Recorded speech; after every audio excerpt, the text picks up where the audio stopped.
आप देख रहे हैं RJN 24/7 न्यूज। मैं शुभम उपाध्याय। जय श्री राम, जय श्री राम, जय श्री राम। हर्षा के हत्यारों को फांसी दो, फांसी दो। हर्षा के हत्यारों को फांसी दो, सालों को। जय श्री राम। सम्मान नागरिक संहिता लागू करो, लागू करो, लागू करो। सम्मान नागरिक संहिता लागू करो, लागू करो, लागू करो। हर्षा तेरे साथ में विश्व हिंदू परिषद मैदान में, हर्षा तेरे साथ में विश्व हिंदू परिषद मैदान में। जय श्री राम, जय श्री राम, जय श्री राम, जय श्री राम। देखिए, देश को अनावश्यक रूप से सांप्रदायिक दंगे में झोंकने की और देश के सांप्रदायिक सद्भाव जो बना हुआ है उसको खंडित करने का एक बहुत बड़ा षड्यंत्र इस देश में चल रहा है। कुछ दिन पहले कर्नाटक में एक स्कूल में 2 छात्राएं हिजाब पहन के आती ड्रेस कोड की अवहेलना करके। वहाँ के लोगों ने जो स्कूल के और छात्र छात्राओं ने विरोध किया कि ये स्कूल का ड्रेस पहन के आए, ना कि ये हिजाब, क्योंकि ये स्कूल है, यहाँ एक ड्रेस कोड है। मैं एडवोकेट हूँ, जब मैं कोर्ट जाऊँगा अपने न्यायालय के अंदर तो अपना ड्रेस पहन के जाऊँगा। इसी तरह उन्होंने बात किया। मगर जो देश में आतंकी मानसिकता के जो लोग हैं, देश में अनावश्यक विवाद पैदा करके देश को दंगे में झोंकना चाह रहे हैं, ऐसे लोगों ने इस छोटे से मामले को इतना सांप्रदायिक रंग दिया है कि एक राष्ट्रीय अंतर्राष्ट्रीय स्तर का विषय बन चुका है। अब ये विषय चल रहा है, उस बीच में एक पक्ष जो है वो कहता है कि ड्रेस पहन के आना चाहिए, एक कहता है हिजाब के पक्ष में। एक बजरंग दल का कार्यकर्ता है मोगा का हर्षा, कर्नाटक के मोगा का एक बजरंग दल कार्यकर्ता हर्षा, उन्होंने अपने फेसबुक के वॉल में रखा कि इसका विरोध होना चाहिए हिजाब का, क्योंकि ये ड्रेस कोड के खिलाफ है स्कूल के। आप शिक्षण संस्थान में जा रहे हो, उस शिक्षण संस्थान के नियम कायदों का पालन करिए, ऐसा करके उसने रखा था। परसों के दिन 5 मुसलमान युवकों ने इसको सांप्रदायिक रंग देते हुए इस बजरंग दल के कार्यकर्ता की नृशंस हत्या की है। 16 जगह चाकू से वार है उसके शरीर में।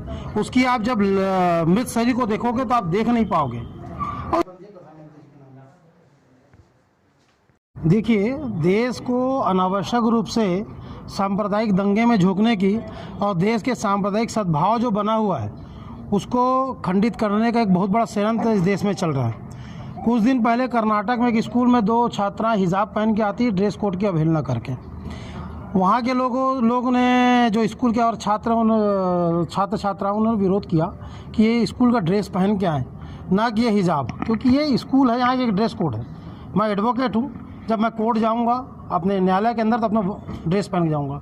इसी तरह उन्होंने बात किया। मगर जो देश में आतंकी मानसिकता के जो लोग हैं, देश में अनावश्यक विवाद पैदा करके देश को दंगे में झोंकना चाह रहे हैं, ऐसे लोगों ने इस छोटे से मामले को इतना सांप्रदायिक रंग दिया है कि एक राष्ट्रीय अंतर्राष्ट्रीय स्तर का विषय बन चुका है। अब ये विषय चल रहा है, उस बीच में एक पक्ष जो है वो कहता है कि ड्रेस पहन के आना चाहिए, एक कहता है हिजाब के पक्ष में।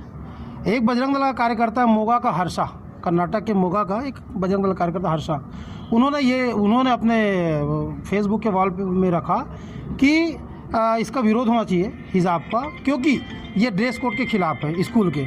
आप शिक्षण संस्थान में जा रहे हो, उस शिक्षण संस्थान के नियम कायदों का पालन करिए, ऐसा करके उसने रखा था। परसों के दिन 5 मुसलमान युवकों ने इसको सांप्रदायिक रंग देते हुए इस बजरंग दल के कार्यकर्ता की नृशंस हत्या की है। 16 जगह चाकू से वार है उसके शरीर में। उसकी आप जब मृत शरीर को देखोगे तो आप देख नहीं पाओगे। और ये जो घटना इस देश में निरंतर घटते जा रही है, कभी राजस्थान में हत्या होती, कभी मध्य प्रदेश में, तो कभी उत्तर प्रदेश में। ये देश में जो धर्म को नहीं जानते हैं, अंध धर्म में जो पड़े हुए हैं, ऐसे जिनको देश के संविधान कानून का ज्ञान के क्यों मदरसा में शिक्षा ले लिए और एक कट्टरता का उनके भाव अंदर पैदा हो गया है, और उस कट्टरता से प्रेरित होके ये जो अभिव्यक्ति की आज़ादी के तौर पे जो संविधान ने अपने को अधिकार दिया है उस पर व्यक्त करते हैं और वो उनकी हत्या कर देते हैं। तो हिंदू समाज में इस तरह के कृत्य से पूरे देश के हिंदू समाज में, विश्व हिंदू परिषद बजरंग दल में एक बहुत आक्रोश है, देश में आक्रोश है कि अगर कोई अपनी अभिव्यक्ति व्यक्त करता है, कोई नियम कायदे की बात करता है, तो धार्मिक आड़ लेके उसको सांप्रदायिक रंग दे के हत्या कर देना, ये कहाँ तक जायज़ है।